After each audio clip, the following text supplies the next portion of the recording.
Quick question, 3 seconds. Your partner hasn't texted back in 2 hours. You sent a normal message. Nothing heavy, just checking in. How do you feel right now? Option A, fine. They're just probably busy. Option B, slightly uncomfortable but manageable. Option C, your mind is already running scenarios. Did I say something wrong? Are they pulling away? Should I text again? If you picked C, this video is going to explain something about you that you probably already suspected but couldn't name. And if you picked A or B but recognized option C from a past relationship, keep watching anyway. Because here's what the research says. The way you just responded to the hypothetical has roots that go back to before you could form a memory. And it has been quietly shaping every relationship you've had since. Let's run an experiment. 2 groups. Group A, keep watching. Group B, skip 10 seconds ahead. Group A only. I want you to imagine something before you continue. You send a text to someone you're dating, something casual. An hour passes, no reply. 2 hours, still nothing. Hold the feeling, keep watching. Group B only. I want you to imagine something before we continue. You send a text to someone you're dating. They reply within 5 minutes. Warm, engage, exactly what you were hoping for. Hold that feeling, keep watching. Both groups back now? Here's your question. On a scale of 1 to 10, how secure do you feel in your relationship right now? Research shows that people who imagine the unanswered text rate their relationship security significantly lower, even though the relationship itself is identical. Nothing changed, no actual evidence of a problem, just the absence of a reply for 2 hours. Your nervous system doesn't distinguish between imagined threat and real threat. That's not weakness. That's a wiring problem, and the wiring happened a long time ago. Imagine a slot machine. You pull the lever, nothing. Pull again, nothing. Pull again, jackpot. Now imagine a different machine, one that never pays out, ever. You pull it 100 times and get nothing every time. Which machine do you stop playing first? The one that never pays out. Because at some point, the pattern becomes clear. There's nothing here, you move on. The machine that pays out sometimes unpredictably, randomly, that one is impossible to walk away from. Because the next pull might be the one. Behavior psychologist B.F. Skinner called this variable ratio reinforcement. It produces the strongest, most compulsive behavior patterns of any reward schedule. It's also the architecture behind slot machines, social media, and according to the research on attachment, certain kinds of childhood. If you grew up with a caregiver who was sometimes warm and present and sometimes cold and unavailable, for no reason you could predict or control, your nervous system learned to play the machine. It learned that love was inconsistent, unpredictable, and worth obsessing over. That lesson never fully left. In 1970s, developmental psychologist Mary Ainsworth ran what became one of the most replicated studies in psychology, the strange situation. A mother and a 12-month-old child enter an unfamiliar room. There are toys. Some children explore it immediately, using their mother as a kind of home base. Some cling and don't move. Then the mother leaves the room. Almost every child cries. That part is normal. The person you depend on most just disappeared. What happened next is what mattered. When the mother returned, one group of children calmed down quickly. They accepted comfort, returned to exploring, and used their mother as a secure base. Ainsworth called these children securely attached. Another group of children couldn't calm down. Even after their mother returned, they clung to her and pushed her away at the same time. They cried louder. They refused comfort. They couldn't return to play. These children were identified as anxiously attached. When researchers looked at the mother of anxiously attached children, they found a consistent pattern. These mothers weren't absent. They weren't cruel. They were inconsistent. Warm and attentive one day, distracted or irritable the next. Present when it suited them, unavailable when it didn't. The children couldn't read the pattern because there was no pattern, so they never relaxed. They stayed in a permanent state of surveillance, trying to predict when the warmth was coming and terrified of missing it. They were playing the slot machine and they never stopped. Here's where it gets uncomfortable. Anxious attachment doesn't stay in childhood, it migrates into every relationship you form after. Psychologists call the core strategy hyperactivation. The anxiously attached person doesn't turn down their emotional response to potential threats. They turn it up. They amplify signals.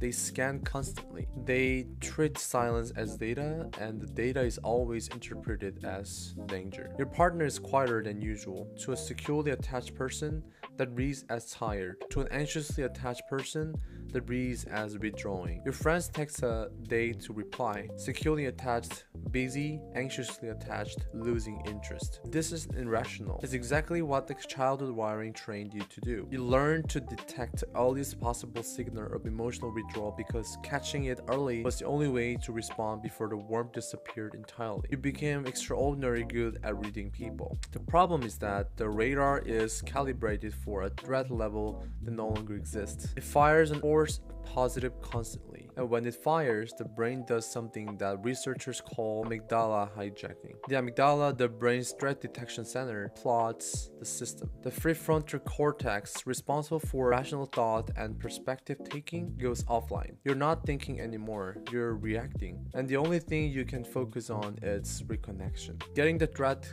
to go away, reestablishing safety. Psychologists call this cognitive tunneling. Your entire cognitive bandwidth narrows to one channel: fix the relationship. This is why anxiously attached people struggle to work, sleep, or concentrate during relationship conflict. The brain has declared an emergency. Everything else is noise. Third experiment. Two people in front of you. Person A texts back immediately, consistent, predictable, openly affectionate, always available. Person B texts back sometimes, unpredictable, hot one week, distant the next, hard to read, exciting when they're present, confusing when they're not. 3 seconds. How do you feel more drawn to? If you have anxious attachment, there's a strong probability you said person B. Not because you enjoy suffering, but because your nervous system was trained to associate love with uncertainty. Consistency feels flat. Predictability feels like the absence of passion. The anxiety person B creates feels like chemistry. Researchers call this misattribution of arousal. The nervous system activation caused by uncertainty, the racing heart, the hypervigilance, the relief when they finally text back, that's labeled as attraction, as intensity, as fate. It isn't. It's a slot machine. Person is the machine that pays out consistently. Your brain was never taught to value that. It was taught to chase the variable reward. When an anxiously attached person perceives a threat to the relationship, they activate what attachment researchers call protest behavior. These are strategies designed to force reconnection, to make the other person respond, deliberately taking longer to reply. If you're going to make me wait, I'll make you wait too. Bringing up other people who are interested in them, creating jealously to trigger reassurance, threatening to end the relationship, not because they want to, because they want to see if the other person will fight to keep it. Because they want to see if the other person will fight to keep it. Going silent and waiting to see how long it takes the other person to reach out. Sending multiple messages when goes unanswered. Then calling, then texting again. These behaviors look controlling or manipulative from the outside. From the inside, they feel like survival. They are functionally the adult version of crying louder until the mother comes back. And they worked in childhood, sometimes inconsistently, enough to reinforce the pattern. In adult relationships, they produce the opposite of the intended effect. Partners feel surveilled, pressured, and exhausted. They pull back. The anxiously attached person interprets the withdrawal as confirmation of original fear and escalates. The thing anxiously attached people fear most, abandonment, gets triggered by the very behaviors designed to prevent it. Researchers consistently find that protest behavior reduces relationship satisfaction and erodes partners' trust over time. It's the central paradox of anxious attachment. Anxiously attached people ask for reassurance frequently. Do you still love me? Are you upset with me? You're not going to leave me, right? All in a relationship, this can read as sweet. The partner reassures them. The anxiously attached person feels relief, and relief lasts maybe hours. Then the anxiety returns and the question comes again. Researchers describe this as a cup with a hole in the bottom. The reassurance pours in, it flows out almost immediately. The cup never fills. The reason is structural. Anxious attachment is rooted in a core belief: I am not reliably lovable. When someone asserts love, the anxiously attached person can't fully receive it. The belief intercepts it. They're just saying that they don't really know me yet. When they find out who I actually am, this will end. So the reassurance can't land. Because the wound it's aimed at isn't about this relationship. It's about a much older conclusion drawn in a much earlier environment. The other person can't fix it, not because they're inadequate, but because they're trying to address a deficit from the outside that can only be resolved from the inside. Attachment style isn't destiny. That's the most important thing the research says. Attachment is a model, a learned set of predictions about how relationships work and whether you are safe in them. Models can be updated, not quickly, not easily, but they can change. Psychologist Mary Main, who built on Ainsworth's original work, coined the term earned secure attachment. People who were insecurely attached in childhood but developed security later in life through conscious effort, therapy, or consistently secure relationship. The process isn't complicated, it's just slow. First, learn to recognize the activation. When the anxiety spikes, the unanswered text, the shorter reply, the change in tone. The first step is to name what's happening rather than react to it. My attachment system is firing. This may not be real. Give it time before acting. Second, interrupt the checking behavior. Every time you check your phone for the 14th time in an hour, you're teaching your nervous system that the threat is real and requires monitoring. Each time you resist the check, you're running a small experiment. Nothing happened. Survive the uncertainty. Third, distinguish between the past and the present. The fear of abandonment is old. The person in front of you is new. They're not your primary caregiver from 30 years ago. The threat is probably not what the nervous system is reporting. None of this produces overnight results. Anxious attachment was built across years of repeated experience. Updating it requires years of different experience.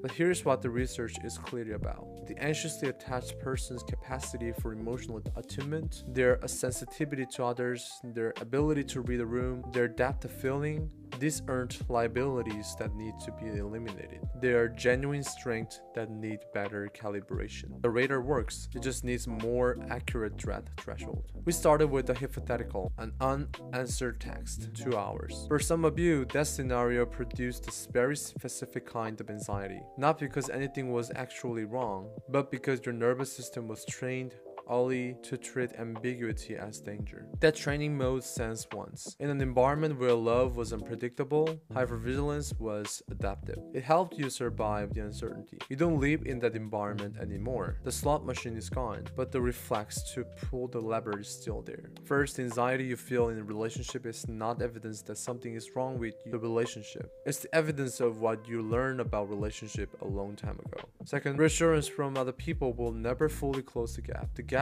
is internal. It requires internal work. Third, anxious attachment is not a flaw. It is an adaptation. It kept you connected to caregivers who were difficult to connect with. That took real skill. The skill just needs to be redirected. You're not broken. You're not too much. You are running old code in a new environment. The code can be updated. If this reframes something you've been carrying, please subscribe. Next week, we're looking at avoidant attachment. The other side of this equation. Why some people shut down instead of clinging, and why avoidant and anxious partners find each other so reliably. That one is going to explain a lot. Thank you for watching until the end.